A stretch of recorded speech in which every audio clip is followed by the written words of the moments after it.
भगवत गीता साक्षात भगवान की वाणी है। यह अर्जुन और भगवान श्री कृष्ण के बीच में हुआ दैवी संवाद है।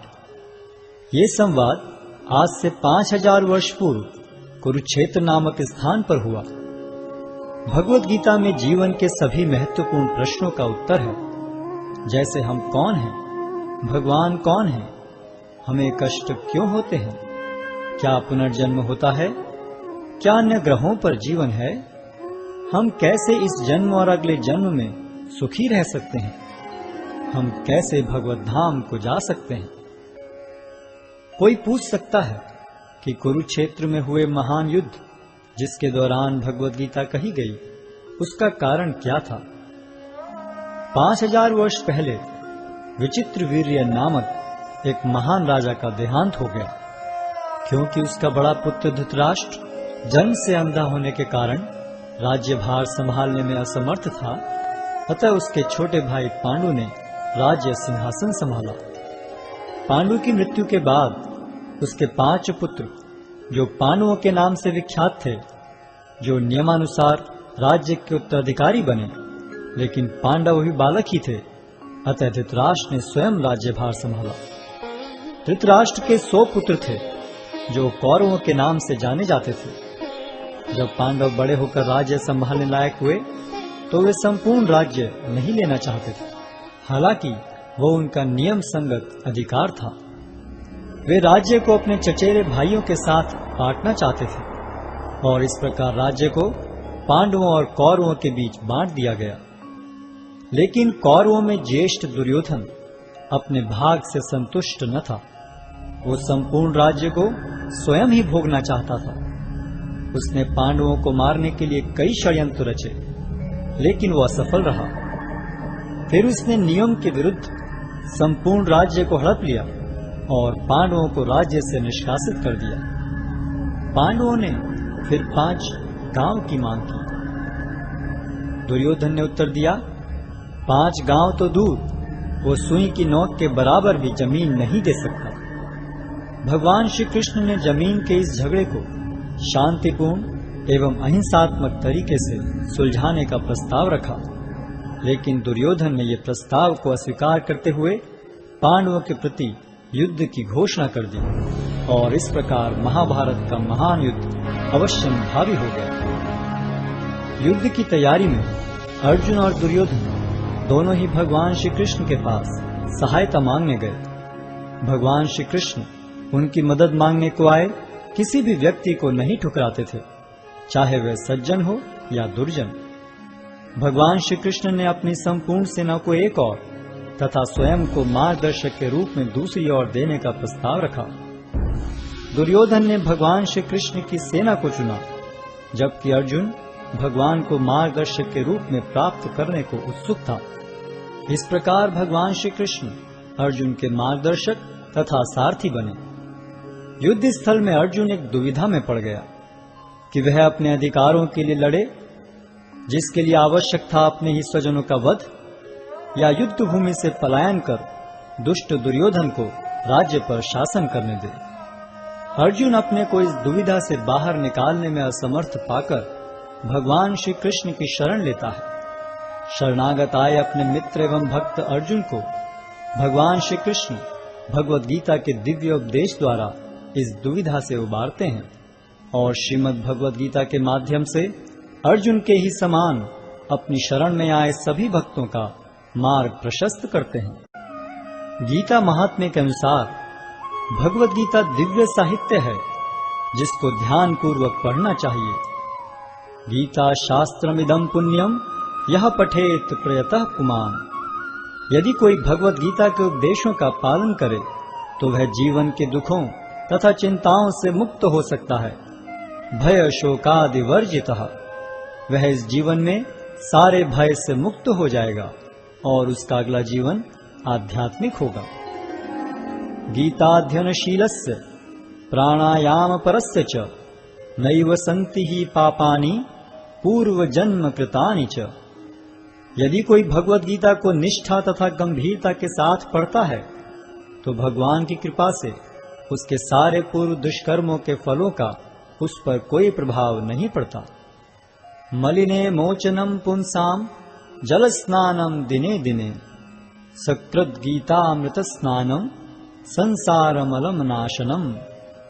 मनुष्य जल में स्नान करके नित्य अपने को स्वच्छ कर सकता है, लेकिन यदि कोई भगवद गीता रूपी पवित्र गंगा जल में एक बार भी स्नान कर ले तो वह भवसागर की मलिनता से सदा सदा के लिए मुक्त हो जाता है। गीता सुगीता कर्तव्या किमन्यै शास्त्र विस्तरै या स्वयं पद्मनाभस्य मुख पद्माद्निस्सृता। चूंकि भगवद गीता भगवान के मुख से निकली है, अतएव किसी को अन्य वैदिक साहित्य पढ़ने की आवश्यकता नहीं रहती। उसे केवल भगवद गीता का ही ध्यान पूर्वक तथा मनोयोग से श्रवण तथा पठन करना चाहिए। वर्तमान युग में लोग सांसारिक कार्यों में इतने व्यस्त हैं कि उनके लिए समस्त वैदिक साहित्य का अध्ययन कर पाना संभव नहीं रह गया है, परंतु इसकी आवश्यकता भी नहीं है।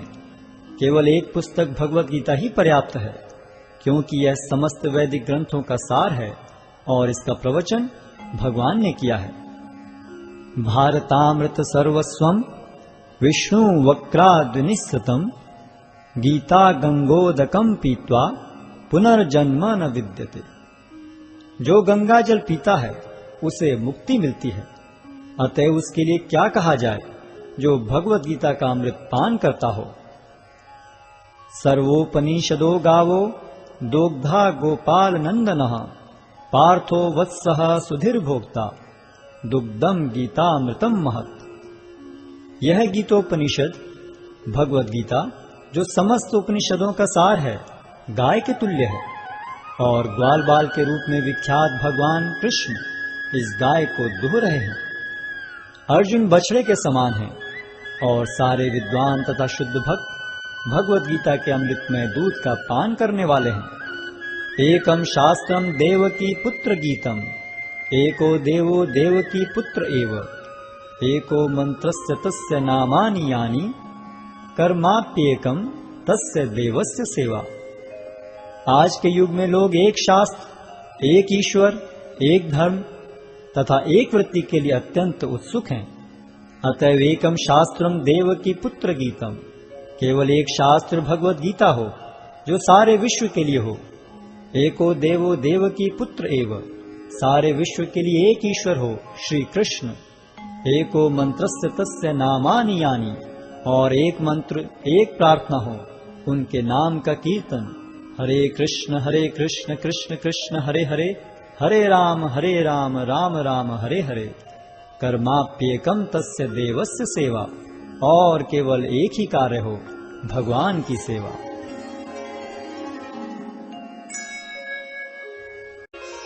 अध्याय 1 कुरुक्षेत्र के युद्ध स्थल में सैन्य निरीक्षण।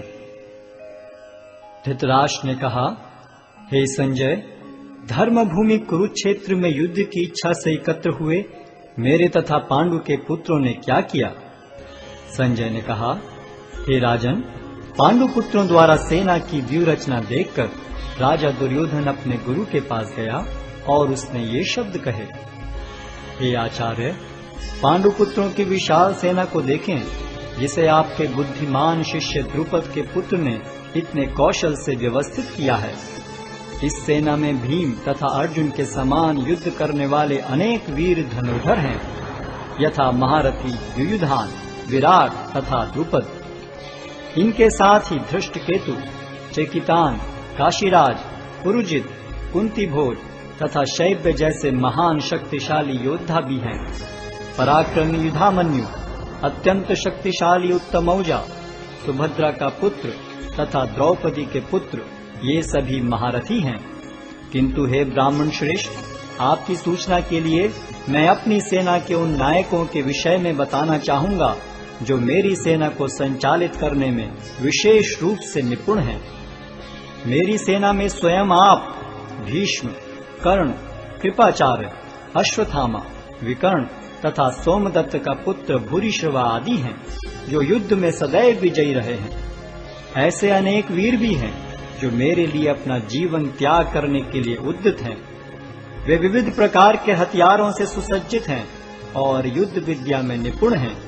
हमारी शक्ति अपरिमेय है और हम सब पितामह द्वारा भली भांति संरक्षित हैं, जबकि पांडवों की शक्ति भीम द्वारा भली भांति संरक्षित होकर भी सीमित है।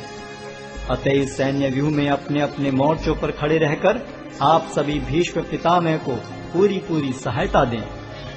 तब कुरुवंश के वयोवृद्ध परम प्रतापी एवं वृद्ध पितामह ने सिंह गर्जन किसी ध्वनि करने वाले अपने शंख को उच्च स्वर में बजाया, जिससे दुर्योधन को हर्ष हुआ। तत्पश्चात शंख, नगाड़े, बिगुल, तुरही तथा सिंह सहसा एक साथ बज उठे। वह समवेत स्वर अत्यंत कोलाहलपूर्ण था। दूसरी ओर से श्वेत घोड़ों द्वारा खींचे जाने वाले विशाल रथ पर आसीन कृष्ण तथा अर्जुन ने अपने अपने दिव्य शंख बजाए। भगवान कृष्ण ने अपना पांचजन्य शंख बजाया, अर्जुन ने देवदत्त शंख तथा अति भौजी एवं अति मानवीय कार्य करने वाले भीम ने पौंड्र नामक भयंकर शंख बजाया। हे राजन, कुंती पुत्र राजा युधिष्ठिर ने अपना अनंत विजय नामक शंख बजाया तथा नकुल और सहदेव ने सुघोष एवं मणिपुष्पक शंख बजाए।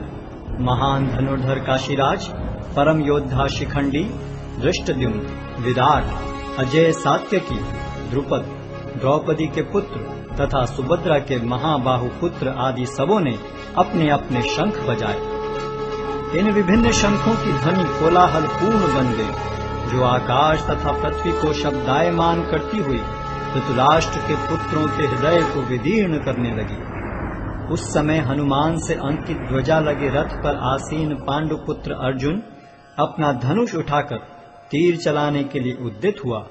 हे राजन, धृतराष्ट्र के पुत्रों को व्यूह में खड़ा देखकर अर्जुन ने श्री कृष्ण से ये वचन कहे। अर्जुन ने कहा, हे अच्युत, कृपा करके मेरा रथ दोनों सेनाओं के बीच ले चलें, जिससे मैं यहाँ उपस्थित युद्ध की अभिलाषा रखने वालों को और शस्त्रों की इस महान परीक्षा में जिनसे मुझे संघर्ष करना है उन्हें देख सकूं। मुझे उन लोगों को देखने दीजिए जो यहाँ पर धृतराष्ट्र के दुर्बुद्धि पुत्र दुर्योधन को प्रसन्न करने की इच्छा से लड़ने के लिए आए हुए हैं। संजय ने कहा, हे भरतवंशी, अर्जुन द्वारा इस प्रकार संबोधित किए जाने पर भगवान कृष्ण ने दोनों दलों के बीच में उस उत्तम रथ को लाकर खड़ा कर दिया।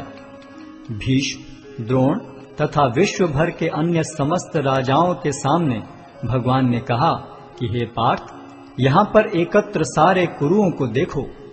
अर्जुन ने वहां पर दोनों पक्षों की सेनाओं के मध्य में अपने चाचा ताऊओं, पितामहों, गुरुओं, मामाओं, भाइयों, पुत्रों, पौत्रों, मित्रों, ससुरों और शुभ चिंतकों को भी देखा। जब कुंती पुत्र अर्जुन ने मित्रों तथा संबंधियों की इन विभिन्न श्रेणियों को देखा तो वह करुणा से अभिभूत हो गया और इस प्रकार बोला। अर्जुन ने कहा, हे कृष्ण, इस प्रकार युद्ध की इच्छा रखने वाले अपने मित्रों तथा संबंधियों को अपने समक्ष उपस्थित देखकर मेरे शरीर के अंग कांप रहे हैं और मेरा मुख सूखा जा रहा है। मेरा सारा शरीर कांप रहा है, मेरे रोंगटे खड़े हो रहे हैं, मेरा गांडी धनुष मेरे हाथ से सरक रहा है और मेरी त्वचा जल रही है। मैं यहाँ अब और अधिक खड़ा रहने में असमर्थ हूँ। मैं अपने को भूल रहा हूँ और मेरा सिर चकरा रहा है। हे कृष्ण, मुझे तो केवल अमंगल के कारण दिख रहे हैं। हे कृष्ण, इस युद्ध में अपने ही स्वजनों का वध करने से न तो मुझे कोई अच्छाई दिखती है और न मैं उससे किसी प्रकार की विजय, राज्य या सुख की इच्छा रखता हूँ। हे गोविंद, हमें राज्य, सुख अथवा इस जीवन से क्या लाभ, क्योंकि जिन सारे लोगों के लिए हम उन्हें चाहते हैं वे ही इस युद्ध भूमि में खड़े हैं।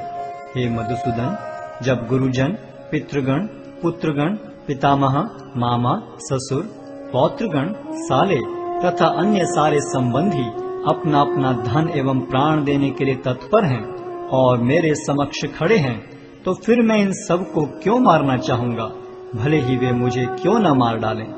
हे जीवों के पालक, मैं इन सबों से लड़ने को तैयार नहीं, भले ही बदले में मुझे तीनों लोग क्यों न मिलते हों। इस पृथ्वी की तो बात ही छोड़ दें। भला धृतराष्ट्र के पुत्रों को मारकर हमें कौन सी प्रसन्नता मिलेगी। यदि हम ऐसे आतताइयों का वध करते हैं तो हम पर पाप चढ़ेगा अतः यह उचित नहीं होगा कि हम धृतराष्ट्र के पुत्रों तथा उनके मित्रों का वध करें। हे लक्ष्मीपति कृष्ण, इससे हमें क्या लाभ होगा और अपने ही कुटुंबियों को मारकर हम किस प्रकार सुखी हो सकते हैं। हे जनार्दन, यद्यपि लोक से विभूत चित्त वाले ये लोग अपने परिवार को मारने या अपने मित्रों से द्रोह करने में कोई दोष नहीं देखते, किंतु हम लोग जो परिवार के विनष्ट करने में अपराध देख सकते हैं, ऐसे पाप कर्मों में क्यों प्रवृत्त हों। कुल का नाश होने पर सनातन कुल परंपरा नष्ट हो जाती है और इस तरह शेष कुल भी अधर्म में प्रवृत्त हो जाता है। हे कृष्ण, जब कुल में अधर्म प्रमुख हो जाता है तो कुल की स्त्रियां दूषित हो जाती हैं और स्त्रीत्व के पतन से हे वृष्णिवंशी अवांछित संतानें उत्पन्न होती हैं।